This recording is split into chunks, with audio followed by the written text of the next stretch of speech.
Thank you for joining us for this informative American Institute of Chemical Engineers webinar sponsored by Provenance Consulting. Whoops, I made a mistake sizing my relief device and then I installed it incorrectly. Our speaker is Justin Phillips. Justin Phillips has over 8 years of onshore and offshore oil and gas process engineering and project execution experience.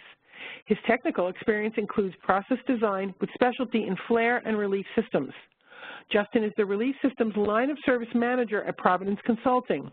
He holds a BS in Chemical Engineering from Texas A&M University in College Station, Texas, and is a licensed professional engineer in the state of Texas. One quick note before I turn the session over to Justin Phillips. As described more fully on this slide, the American Institute of Chemical Engineers assumes no legal liability or responsibility for the use or misuse of the content in this webinar. And now I'd like to welcome Justin Phillips. Hi, Justin. Hi, Pam. Thank you. First off, I would like to say that in addition to the kind of the legal stuff in the prior slide, the title of this slide should in no way be construed as an admission of guilt. I do appreciate you, Pam, and I appreciate American Institute of Chemical Engineers allowing us to present this webinar. It's always a great opportunity to share the information that I've learned through my experience and that I've learned here at Provenance Consulting. So today's presentation, I've got some stuff I want to go through for my overview. The purpose of this presentation is to just make everybody aware of certain pitfalls and things that they may forget about or look over or miss during the design or installation of relief devices. I think that everybody, whether they're experienced or inexperienced, is going to make mistakes in their career. They're going to say, whoops, and whoops is not a good thing, but it happens, and there's really no way of getting around it. It's going to happen sometimes. I think that being able to recognize the mistakes that others have made and to be able to better identify certain pitfalls will empower you, the audience, to look for things that could otherwise cause you a lot of problems.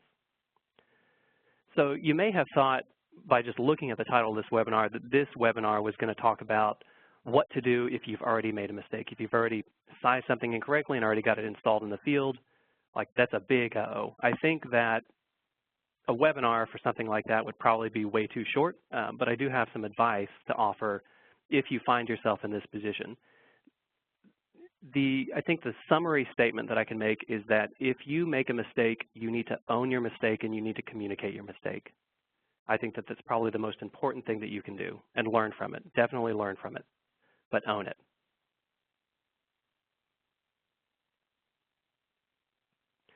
So my intended audience for this webinar is, say, intermediate or entry-level process engineers, facility engineers, technicians, and other professionals working in and around pressure relief systems, either in the design phase or construction or in operations.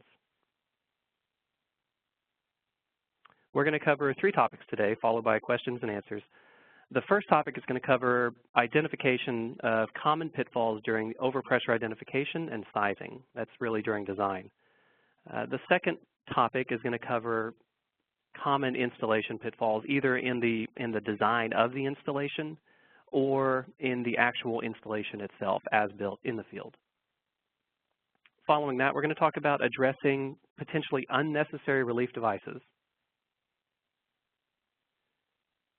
And then, as I said, we're going to cover some questions and answers. So I just want everybody to know, if we do run out of time, if we're not able to get to your question, that doesn't mean it's going to go unanswered. So don't think that just because you ask a question that it's not going to be answered because maybe there's going to be too many questions.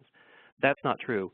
At the end of this presentation, we will take all questions, even those not answered during the call. We will answer those and publish those questions and answers with these slides. And so those will be available to you after the webinar. I've got some fairly straightforward goals. I think there's 4 of them. The first is to, after viewing this webinar, I would like you, the audience member, to be able to better audit your own work and the work of others. This presentation is not going to make you a superstar. It's not going to make you a stud engineer, but I think that it will add a couple of more tools that you can add to your toolbox to just become more proficient at your work. I want to help those that are out in the field or possibly just looking at the P&IDs to better spot concerns in the installations. And I want stakeholders, those decision makers, or maybe even engineers looking at potential designs to look at them and to be able to better question the necessity of relief devices when you see them. I think my overarching theme for this is to reinforce the concept of identifying and eliminating risk at the earliest opportunity. And risk I use that really, really broadly. It could be eliminating too much cost, eliminating physical risk, eliminating citation risk. Do it at the earliest opportunity. And the way that I've got the webinar structured is that we're going to talk about the first thing that we're going to talk about is probably the quickest and soonest and earliest place that you can start to eliminate risk, and then we're going to carry it all the way into AsBuilt installations, which is really where you've already made a mistake. And it's going to cost more, but at least you'll be able to identify the mistake and take care of it. So the first set of topics deals with overpressure scenarios and sizing. First part of that is overpressure scenarios. So to provide a guide for the next set of slides, we're going to use the standard list of overpressure scenarios that you can find in API 521. We're going to talk about oversights, the pitfalls that may otherwise lead to you missing a scenario or lead to you missing the true severity of a scenario. There are certain oversights, certain things that you can mess up on that will actually make a scenario not as bad, but we're not going to talk about those. We're going to talk about the ones that make things riskier. The first set is blocked outlet and overfilling. So with blocked outlet, that's, for instance, blocking the overhead of a column, blocking the vapor space of some separator, blocking the liquid outlet of something, blocking a pump. And a lot of these bullet points that I give are based on my own personal experience, the things that I've seen being missed by engineers or designers over the years. The first is that check valves will not always work the way that you want them to. You put a check valve in a system to try to maintain flow in one direction and prevent reverse flow in the other direction. But check valves are susceptible to failure. They can leak. They can get stuck open. They can get stuck shut. They can get installed backwards. So you've got to be careful with check valves. They will and can be a source of blocked outlet.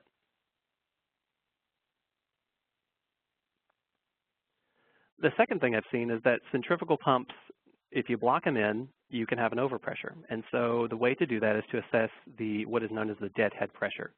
And I think maybe one of the more common mistakes that I've seen is that if the engineer is assessing the scenario, say you block the outlet of a centrifugal pump, they look at the casing design pressure, or they look at the pressure of the system that the pump may be continuing to try to pump into. Let's say the MAWP is 100 and the PSV is set at 100, and we've got this pump and it deadheads.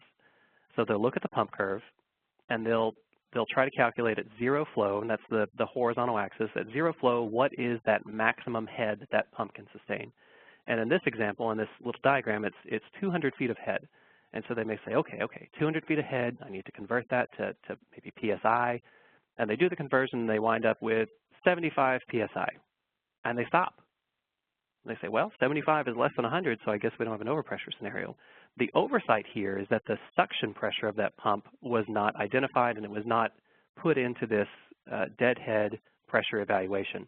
When it comes to pumps, you cannot only look at the total dynamic head, that vertical axis. You've got to look at the suction pressure as well, because that pump is going to take that suction pressure and then add on top of it that dynamic head.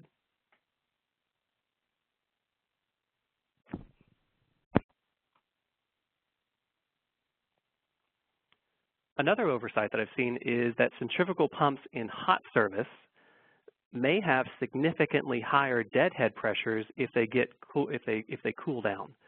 So if the pressure that a pump can exert has everything to do with the density of a fluid, you can imagine that a very, very hot fluid will have a relatively lower density than if that fluid were cooled down to cold temperatures or ambient temperatures. It is very important to take a look at those services where pumps are running very, very hot normally, but can get, say if there's a power failure, say if they get turned off, say if there's a turnaround and you're getting everything started up again and everything is not at the normal operating temperature. You have to take a look at those cold conditions, because if you've got a very wide range between ambient temperature, say 90 degrees, 100 degrees, and operating temperature above 300, maybe 450, there could be a significant difference in the amount of pressure that that pump can now exert. Another mistake that I've seen is that engineers may mistake a positive displacement pump or positive displacement compressor for a dynamic machine. So for instance, mistaking a positive displacement pump with a centrifugal pump, mistaking a positive displacement compressor like a reciprocating compressor with an axial compressor or a centrifugal compressor. Those are very different machines. Any sort of positive displacement machine, be it a pump or a compressor, if you block their outlet, those machines are going to keep on running and they will tear themselves up. They will keep on trying to make that flow go through even if you've got a blocked outlet. Whereas the dynamic machines, they'll keep on spinning. They may cause an overpressure, but they will keep on spinning, and if you don't exceed your MAWP, that's okay. They can spin and they won't tear themselves up, probably. Just be careful with positive displacement machines.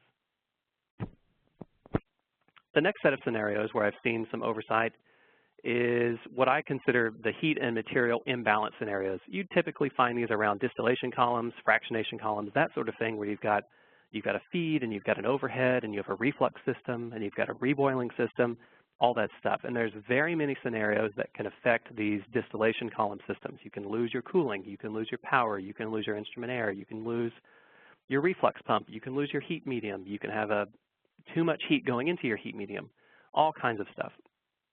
One of the oversights that I've seen before is that engineers or designers may only focus on those energy streams going into or leaving that distillation system.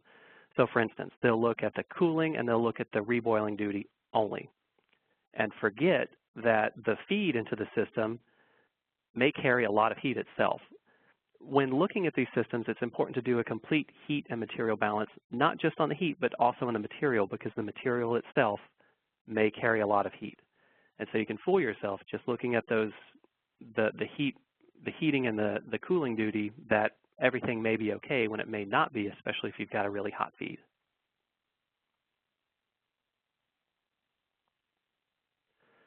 The next is missing series fractionation. Series fractionation occurs when you have, for instance, if you think about a gas plant, if you think about a full-on gas plant that has a demethanizer, deethanizer, depropanizer, debutanizer, et cetera, in series. You can imagine that if each of these fractionation columns, which act just like any other distillation column, they work on the basis of separating components based on their relative boiling points. Let's say that you've got a deethanizer. You're going to add so much heat to make the ethane come off the top. But what if you lose that heat and that ethane condenses, doesn't boil off, and then stays in the liquid bottoms and then makes its way to a depropanizer? Now you're introducing ethane into an ostensibly lower pressure in the depropanizer, and now you're boiling off all of that ethane very rapidly, and you're possibly vapor locking the top of the overhead of that column and causing all kinds of havoc. If you have columns in series, fractionation columns in series, you cannot forget that you may have series fractionation.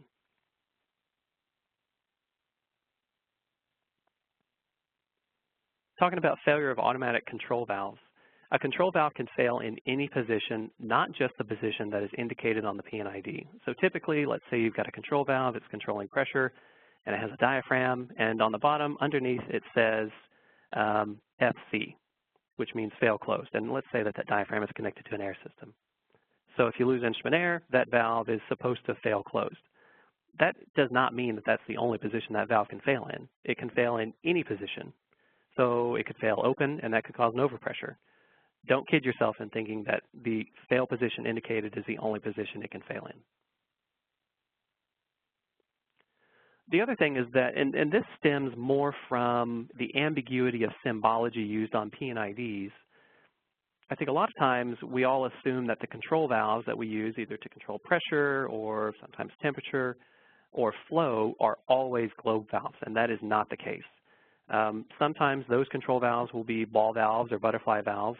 They're rarely gate valves, rarely things like that. But the other problem is that we may mistake an isolation valve like an XV or a shutdown valve for a globe valve, which is not true. Those are on-off valves. They're not globe valves. They don't have as much resistance as globe valves. And by mistaking those valves for globe valves, we are telling ourselves that a scenario may not be as severe as it really is.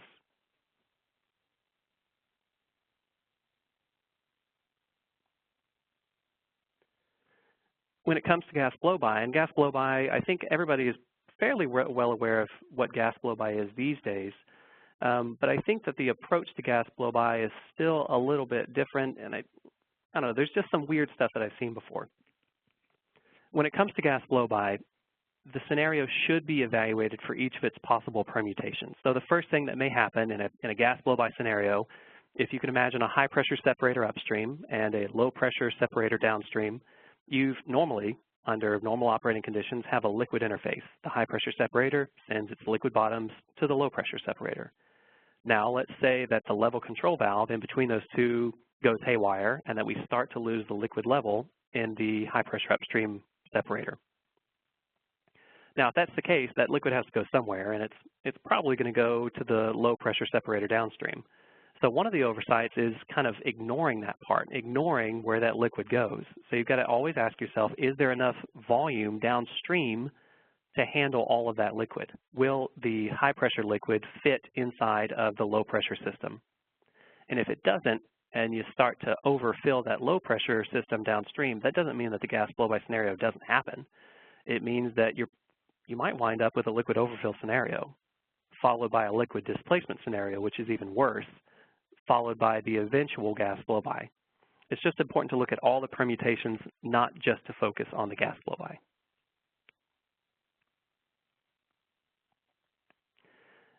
Inadvertent valve opening. This is just maybe a mistake. Somebody goes and opens the wrong valve. For instance, on bypasses, if bypasses are open, bypasses are typically gate valves, which unfortunately may not affect applicability, but will affect severity. And what I mean by that is that you may always consider your gate valve to be open in your scenario, but if you mistake the gate valve as being a globe valve, just like the control valve, which is bypassing, by making that mistake, you can make a mistake in the severity. It could be much more severe if that bypass is a gate valve and not a globe valve. When it comes to looking for inadvertent valve opening in manifolds, and especially tank farms, that kind of work is very, very tedious. So if you can imagine a tank farm, you've got dozens, if not hundreds of different vessels and tanks and interconnectivity. And if it's an older refinery or an older chemical plant, you've got tanks and lines that are decades and decades old. Some are unused, some are abandoned, and they may not necessarily be isolated from one another. And so having to go through the rigmarole of looking at every single valve. What happens if I open this one? Will it expose me to some high pressure from somewhere else and then expose me to a low pressure? And then you do this exercise for maybe every PNID, maybe every single system. It takes a long time to do that. So instead of doing that, because it induces fatigue and you start to miss things when you're fatigued, perhaps you should consider approaching it by first identifying what are the true sources of overpressure. Look for those sources that can actually cause an overpressure first, instead of just looking at which valves can be opened or cannot be opened. That's one way to skin the cat. I think it's a more appropriate way to skin the cat. Check valves again. Check valves are often overlooked as sources of reverse flow, even though there's pretty specific guidance given for reverse flow in API 521. Don't forget, check valves can get stuck open, they can leak.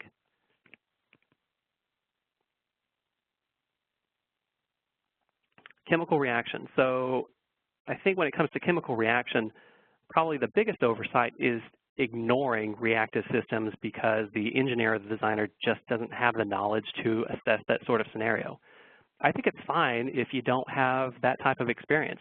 I cannot claim to have a lot of experience with reactive sizing, but I'll admit it, I'll be upfront about it, and I'll know that I need to reach out and communicate with somebody, hey, I don't know how to do this, but we can find somebody who does.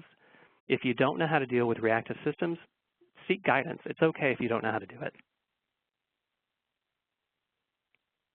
There's a pretty good example of this. It's the T2 explosion video by the Chemical Safety Board. There's a link to it here, and you can get this link. You can either look it up in Google or get the link when we publish this. But this is an example of a reactive scenario that was overlooked.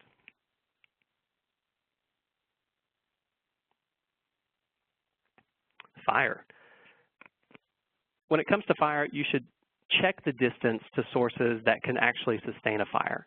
So just because a vessel may be full of something that's non-flammable, maybe it's water, that doesn't mean that the fire scenario doesn't apply. You have to check if it's nearby anything else that could sustain a fire.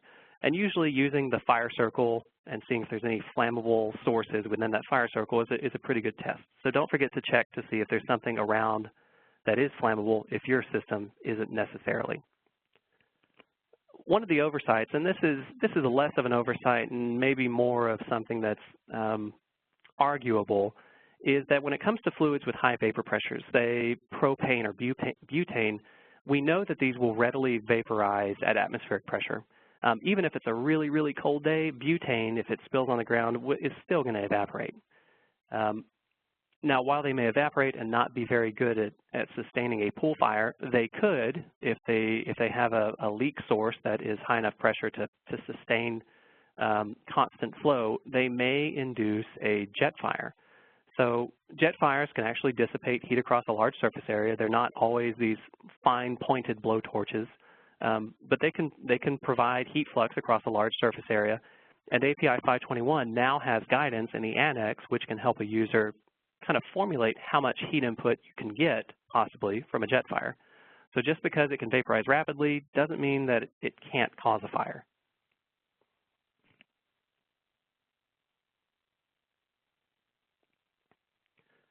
When it comes to exchanger failure, I think that the lesson here is that in the event of a leak or a rupture, maybe your high pressure side doesn't cause overpressure on the low pressure side. And we may dismiss it because perhaps maybe the pressure of the high pressure side is less than the test pressure of the low pressure side. And so we just carte blanche dismiss the scenario.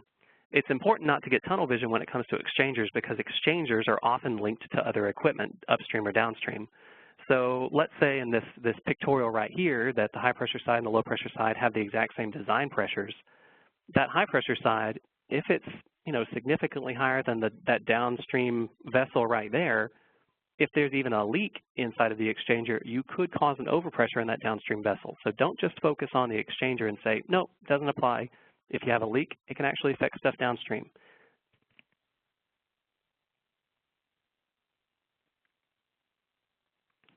So moving away from overpressure identification and rationalization, let's take a look at some common relief device sizing pitfalls.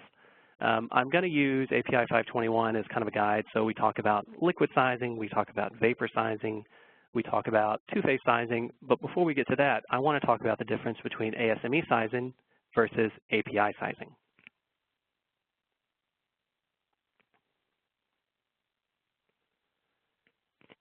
So generally, pressure relief valves are sized preliminarily using the guidance that you can find in API 520 Part 1. When it comes to sizing, there's a bunch of different sizing equations that you can get for liquid or for vapor or for whatever, but if you remove a bunch of stuff and simplify it into a proportionality, you can get the following. And it did not show up. Shucks. Well, there is a little bit of a glitch. There's an equation in here, but if you can imagine in your head, I'll paint a word picture. Area is proportional to W over K, where W is a relief rate or your capacity, depending on which side you're thinking about, and K is a discharge coefficient. So your area is proportional to W over K.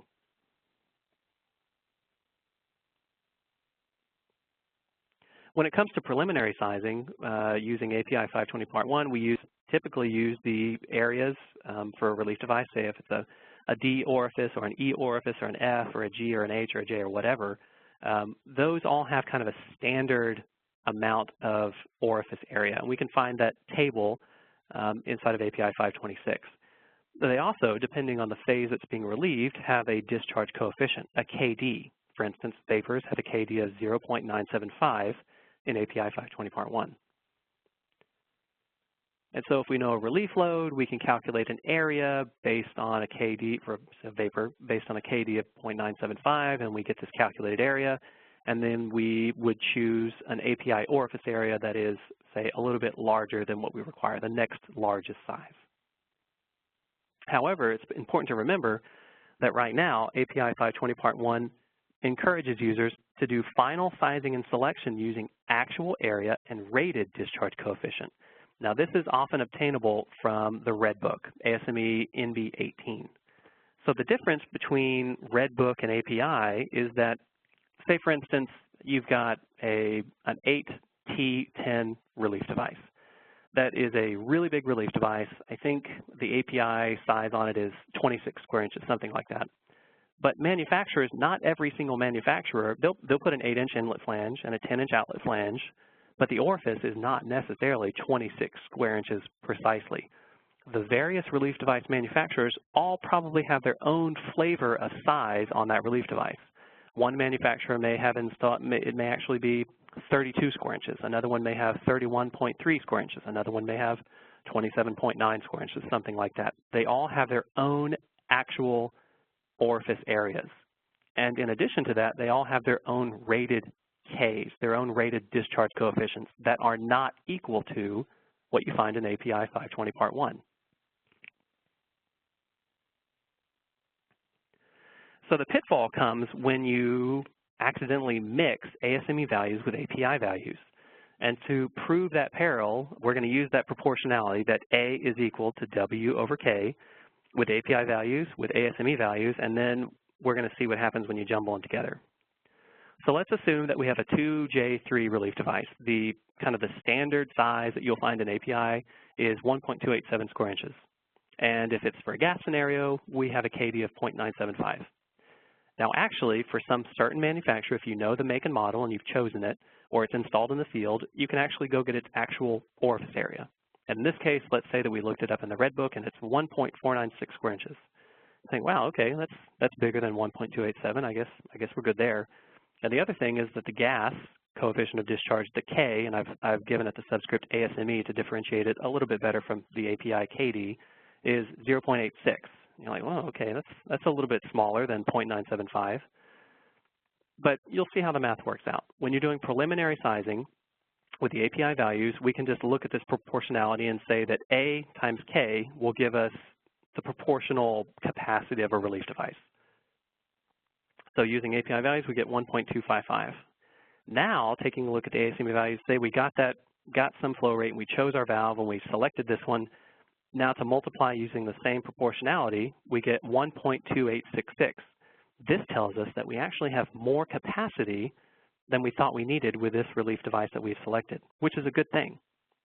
Now let's say that we jumble our values. Let's say that we use the API area mixed with the ASME K. And this isn't too common. So we use that 1.287 because that's what it says in API, and oh, the manufacturer said the gas K was 0.86, and so we calculate this, 1.1068. So the first mistake is jumbling these numbers, jumbling API with ASME. You cannot mix them. And in this case, doing this calculation, we underestimate the capacity by 14%. This valve actually has 14% more capacity if you calculate it correctly using the ASME values. The real problem is in the next example, when you mix the actual area from ASME with the coefficient of discharge, especially for gas, from API. So we've got this big valve. Remember, we were like, whoa, 1.496, that's way bigger than 1.287. Okay, so we put in that area. And then we forget or we overlook or we don't recognize that you have to use the ASME K, and we use the API K, the 0.975.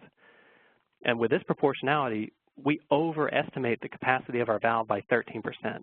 And this can get kind of dangerous. So if you overestimate the capacity of your valve by 13% and you're at the limit of your valve's capacity, using the incorrect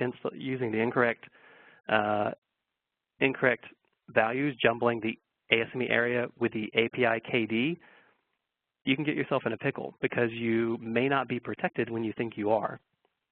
So I think it's pretty clear that from the previous slide, that table, that the greatest risk if the actual area is mixed with the API gas KD. So the places that I've seen this occur the most are whenever you have relief devices that are not standard API 526 valves. Say you've got a massive relief device or you've got a special installation where you've got what's considered a full bore relief device. These don't have the typical letter designations that you find in API. This is not a J valve or a K valve or a P valve or a whatever valve. This is a full bore valve. So it could be a 4x6 full bore valve or an 8x10 full bore valve. those areas don't show up in the API 526 table. And so typically they're either specified in the vendor's catalog or you can find them inside of NB18. And so the engineer or designer will say, okay, well, my area is bigger than the normal API area, so it's some number. They use the actual area. And then when they're sizing, they'll keep the API KD, which is much too high. And so you may wind up with a significantly undersized valve if you use the wrong discharge coefficient. So summary statement, do not mix ASME K and ASME areas with API values.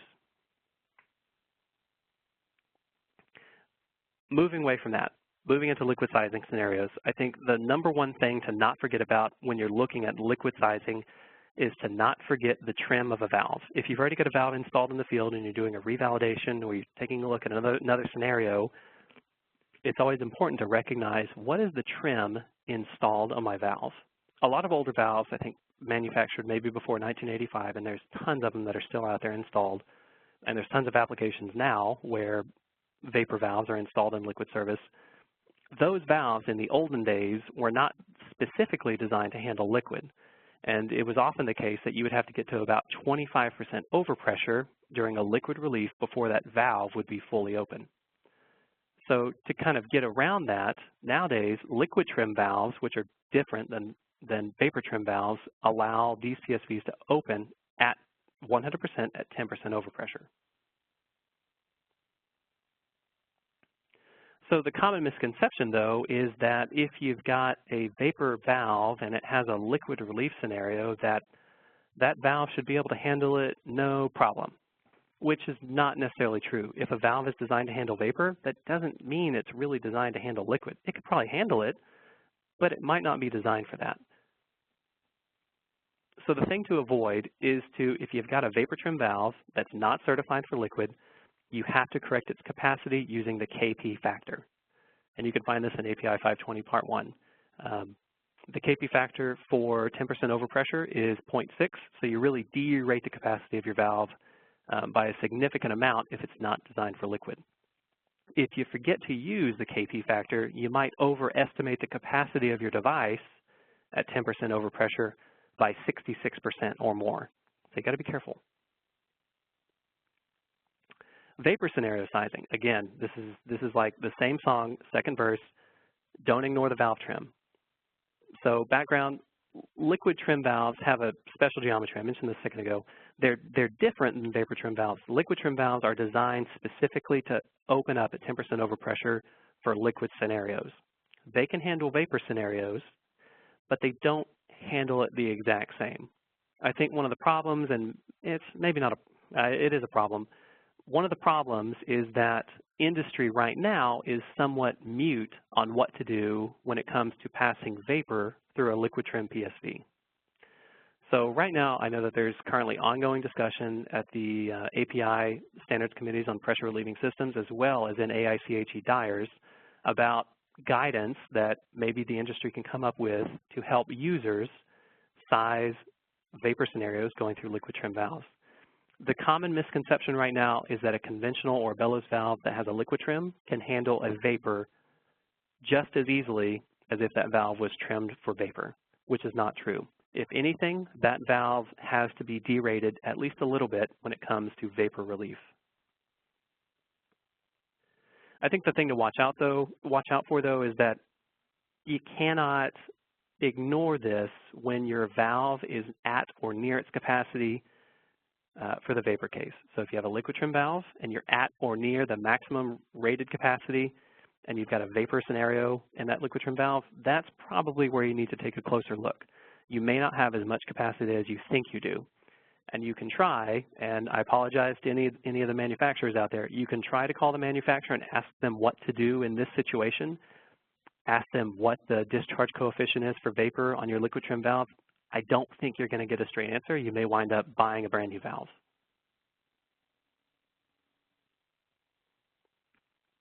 Also, when it comes to vapor sizing scenarios, you cannot ignore the compressibility factor Z. There's a certain range that we like to look at to make sure that we are sizing our valves appropriately.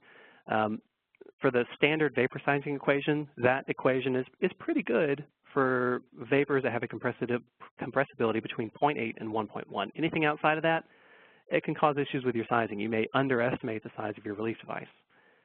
So just because it's a vapor, and maybe the Z is a 0.7, maybe it's a 0.6, the vapor sizing equation might work. It'll work, but it might give you the wrong answer. So just be aware that if you've got a Z that falls outside of this range, use an appropriate equation, for instance, direct integration. And I think where you'll find probably the most instances of incorrect sizing are going to be in older facilities before the advent of direct integration, before the advent of possibly omega method, where kind of the standard vapor sizing equation was used in high pressure gas applications. When it comes to two-phase scenario sizing, I think big ticket, something that I've noticed is that we often kind of don't pay a lot of attention to the temperature of the fluid at relief conditions. We kind of ignore it because, hey, maybe it doesn't really make a big difference. That's not true. So even though a process fluid can be subcooled on the inlet of the relief device, when it depressures, it may be at saturation conditions and it may start to flash significantly. And the amount of flashing that it does, is a very strong function of the temperature that you start with. So I've kind of got like a diagram on the side to remind me of a particular scenario. Say you've got a deaerator or you've got a boiler feed water vessel and you have water that's not quite at saturation at the operating pressure, but if you were to depressure it to atmosphere, it would be saturated. So for instance, let's say that our normal operating temperature is, I don't know, 15 psig, and that we are protected at 50 psig. If you, but let's not forget, although we normally operate at 15 psig, what if we can actually operate a little bit higher? What if our temperature is not always 225? If our temperature is normally 225, we'll get so much flashing on the outlet of the PSV if there's a relief scenario. But what if the maximum temperature that this system can see is 285? We might wind up with a significantly larger device because we're going to have significantly more flashing at those conditions. So it's important not to just look at whatever the normal temperature is on the inlet of a relief device that may flash in two-phase. It's to look at what is potentially the maximum temperature that you can see on the inlet. So summary statement, if you've got two-phase flashing scenarios, be careful about choosing or selecting or finding the correct inlet condition temperature. Moving on to installation. We're going to break installation pitfalls into two categories. One is design, and that's what I mean by design is the plan for installation before it gets installed, followed by AsBuilt, which is the installation as it is in the field.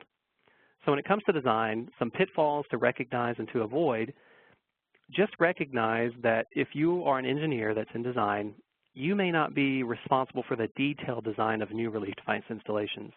You may be working on a new project, it's a greenfield, and you're saying, okay, I know that this vessel needs a 2J3 or it needs a 4P6, but you don't really know where the piping is going to go after that. If it needs to go to the flare system, how far away is the flare header? How far away is the disposal system? What is the ability of actual installation? Like, where are we going to route this thing? So you know that it needs a 6-inch outlet, but is it going to be Schedule 40? Who knows? What is the precise geometry to the final destination? Is the installation that you have in mind even feasible? So even though you may not be responsible for this phase of design, you may have influence over this process. And if you do have influence over the process, it's good to be able to communicate with detailed designers, recognize the pitfalls that can happen to you during the detailed design process. Big installation pitfall is pockets. So a pocket is any low point in a piping system. And typically during like preliminary design, if we're designing P&IDs and we're drawing PSV outlets and things like that, we will write down on the P&IDs that we're designing, do not pocket. You may see more experienced engineers do this and not know what it is. A pocket is that low point that can occur in piping that just sometimes it happens. The problem with pockets is that they can allow for the accumulation of liquids in a disposal system, which can cause lots of problems. It can cause a blocked outlet. If it's water and you have a cold relief, then it can ice over. It can cause slug flow, and it's a pain in the neck. The solution to avoiding pockets is to work with pipe designers to avoid those pockets. I think that pipe designers will do their darndest to read and understand and do exactly what you, the process engineer, wants to do based on your P&ID design. If you write do not pocket, they are going to try their hardest to not pocket. But I've seen kind of a gap between process design and detailed design where there's no communication channel. So a designer may run into a hard spot and not be able to avoid installing a pocket.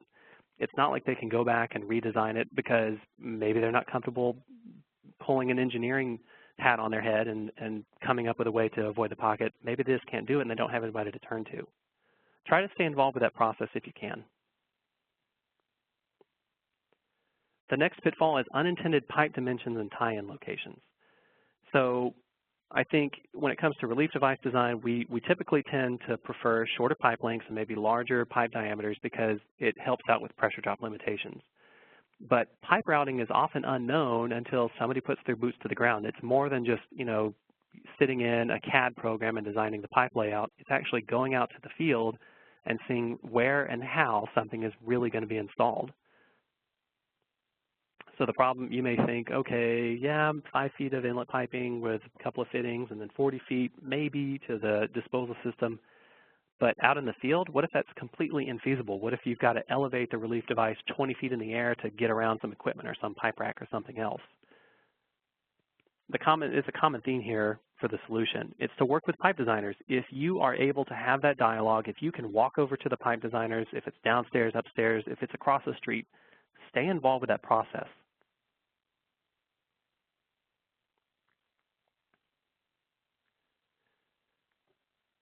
Now we're going to talk about as-built installation pitfalls. These are the things that actually get installed in the field. So the first thing we're going to split this into 2 subtopics. We're first going to talk about spotting bad installations on the P&IDs. This is easy. You just sit in your office, look at the P&IDs, and look for mistakes.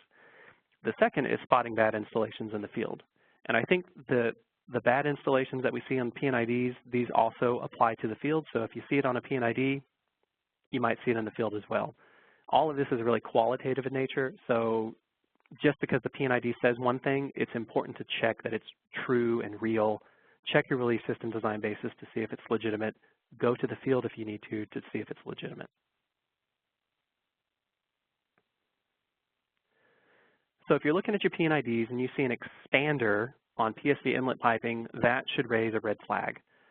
When it comes to ASME Section 8 installations, which are probably the most typical that you'll see here in the United States,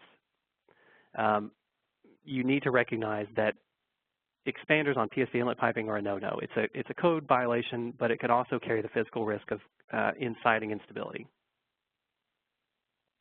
If you see relief device set pressure that's greater than protected equipment set pressure, that should raise a red flag. If your PSV is set to 100 and your MAWP is 60, something is wrong. You've got to do something about that.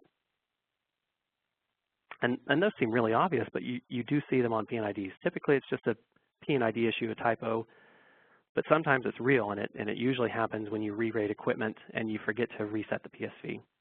Another installation concern you may see on P&ID is a relief device installed on the bottom of a liquid full system. You may find this on exchangers. You may also find it on filters. Those systems may have had vapor scenarios for which they were designed, for fire, for instance. But just because of the way things worked out, the PSV got installed in the liquid space of that system. The problem with that is that during relief, say during fire vapor generation, you've got vapors that need to push liquid out of the way first before they can relieve their vapor. That can cause lots of problems. So it's important to recognize it and see to make sure that that PSV was sized appropriately for liquid displacement.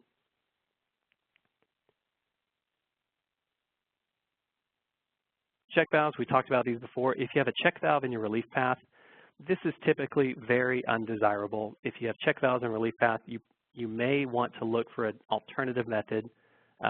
See if you can get rid of the check valves because, as we've said before, they can get stuck open, but they can also get stuck shut. When it comes to spotting bad installations in the field, which you don't see on a P&ID, you may see in the field. If you have super long, lengthy inlet piping, that can be a problem, especially if it has tons of elbows and it goes 400 feet this way and 200 feet this way. Something's probably wrong. Check your relief system design basis. Make sure that that lengthy inlet piping was accounted for.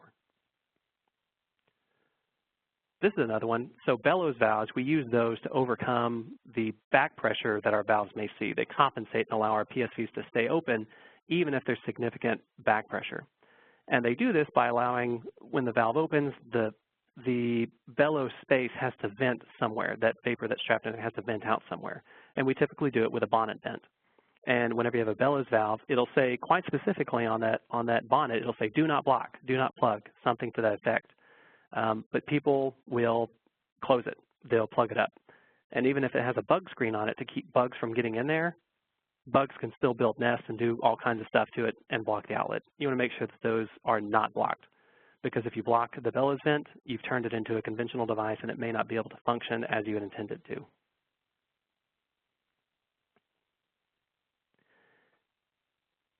If you have intervening gate valves that are installed with a stem pointing up, that's another installation concern, because those things can shake and break loose and close and cause a blocked outlet, which is a big problem if it's in your relief path. So if you've got those installed with the stem pointing up, maybe those gate valves need to be turned on their side. Sideways relief valves, PSVs should be installed in the vertical upright position. This is true 99% of the time. If it's not installed in that position, it may not operate as intended. Atmospheric outlet piping, if you can look through the business end of a relief device into the tailpipe, something is wrong. You should not be able to do that. If you go out into the field and you see this, you should do something about it because it's not safe. Moving on to our final topic, addressing purpose and necessity. A well-designed relief system is going to keep you safe. If you've got more relief devices than you need, you'd think, okay, well, I'm safer than I thought I was. That's not necessarily true, and so we're going to talk about a couple of places where you need to question the necessity of relief devices. The first is when it comes to having very, very large relief devices instead of maybe a couple of smaller ones. So we often, as process engineers doing process design, we need to strike this balance between current needs and future potential needs. When it comes to relief systems, when we're trying to figure out if a system is going to be bottlenecked or not bottlenecked, we may walk down two potentially undesirable outcomes. And that is initially not adding enough flanges or stub outs for additional relief devices, and possibly to reduce the number of stub outs or flanges to install just one big relief device. The problem with that, though, is that oversized relief devices, it may sound like a good idea if you install way more capacity than you need right now. You may install a valve that is kind of inherently unstable. So, and that actually creates additional risk that you don't necessarily need. So instead of, I don't know, installing one big giant relief device, consider installing a couple of smaller relief devices, staggered in their set pressures so that they can take care of different overpressure scenarios and open as they need to in order to accommodate those. And then also install plenty of extra flanges, plenty of stub outs for future additional tie-ins or relief devices. The fewer the better. So this is maybe the inverse of the previous slide. Processes that are designed in isolation and then connected together may have way more relief devices than they need, which can actually hamper each other if they are worked on in isolation from one another. So redundant relief devices in open communication with one another and at the same pressure, they can incite instability in the other one.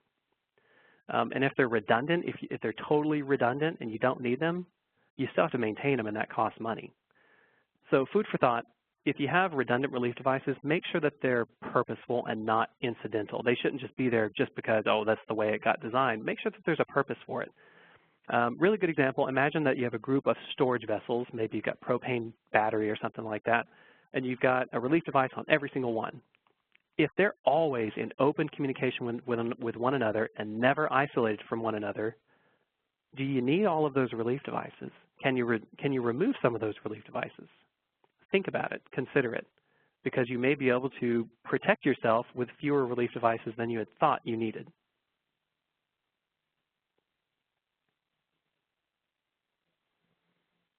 Inherently safer design, and this goes back to that overarching thing I was talking about earlier.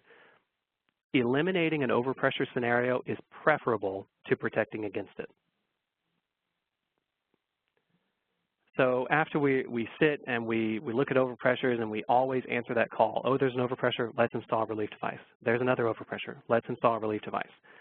bear in mind that relief devices, they create an expense burden. You have to buy them. You have to install them. You have to inspect them. You have to make sure that your documentation is up to date. They create all different types of burdens: operability burdens, design burdens, regulatory burdens, expense burdens, all kinds of burdens.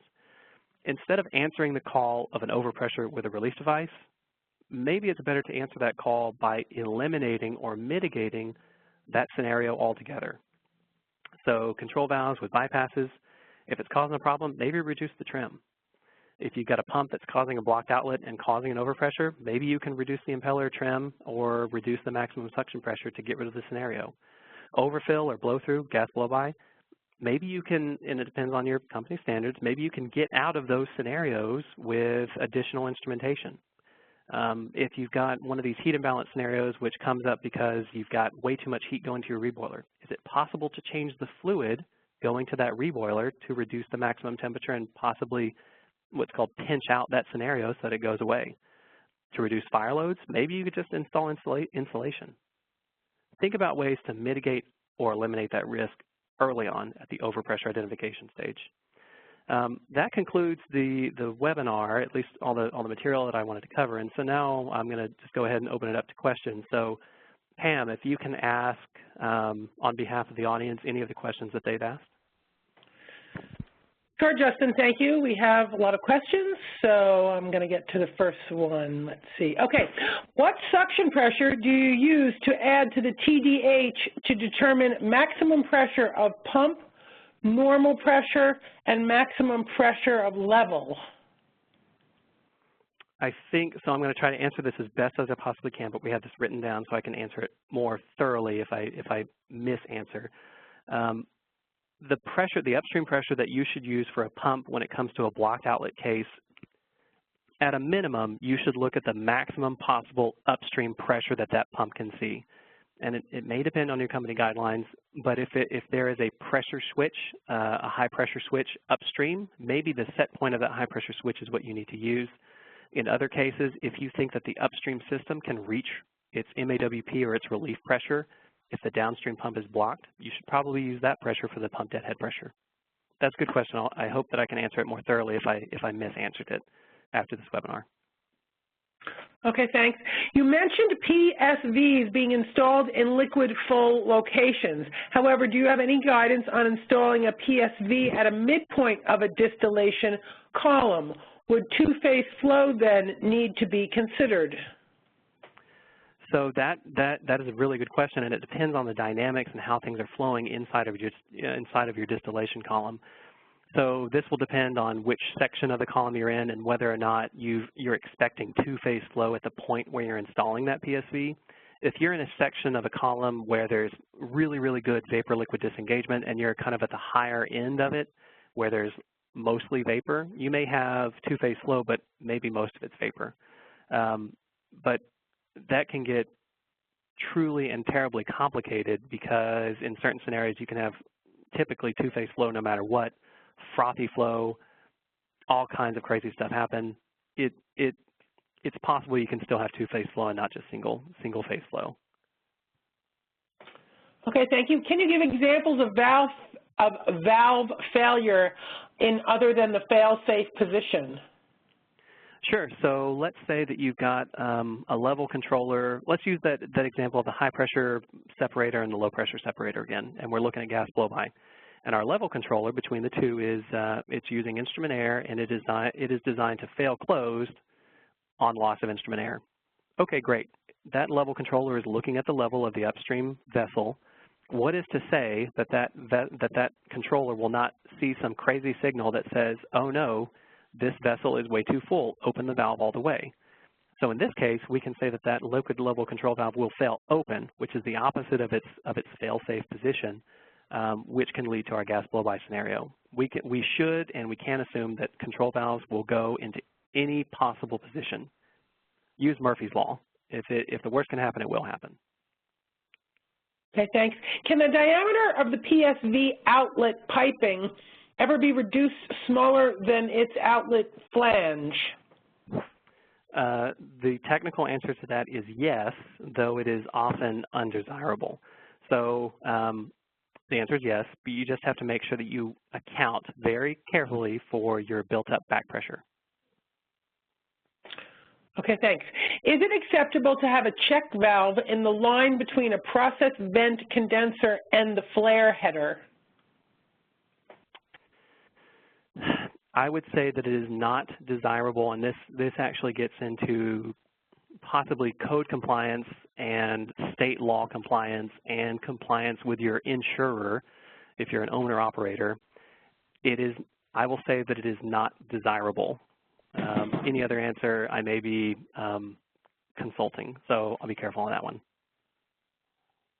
Okay, thanks. Liquid versus vapor service full relieving capacity. Is the issue possibility of choked flow?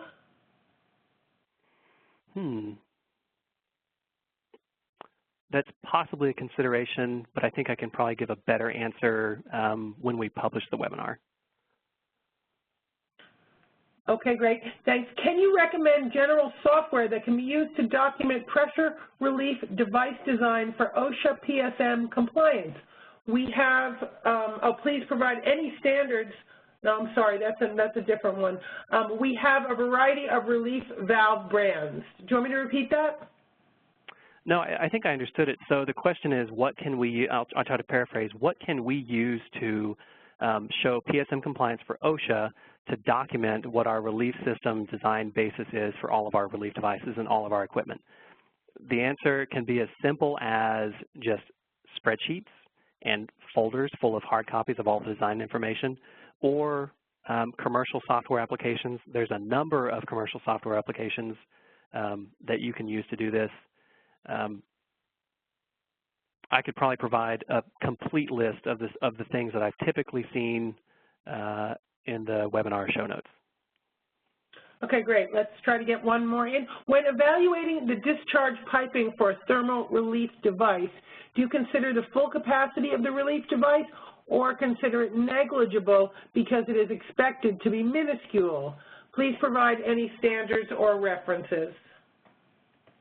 So I will provide the standards and references in the notes that we publish, but generally, if you have a thermal relief device, a lot of people just say, oh, it's adequate by inspection, not even taking a look at the outlet pressure drop. Typically, we find that thermal relief devices are in liquid service, and when they are in liquid service, we don't necessarily expect that incompressible liquid will start to expand rapidly or that it will cause the valve to go fully open and then flow the complete and total capacity of that relief device. There's typically no capacitance inside of the protected system, so there's no way that we can expect full flow, and there's no way that we would probably ever see pressure drops based on the full flow through that relief device. The first part of that question, I don't remember exactly what it was off the top of my head. I don't think it is necessary to evaluate the pressure drop for thermal relief devices unless you have a flashing service. If you have the potential, say if it's like liquid ethylene that can start to flash on the outlet and then maybe condense depending on the temperature. If you've got some crazy flashing conditions and two-phase flow, then you probably might need to take a look at your outlet pressure drop.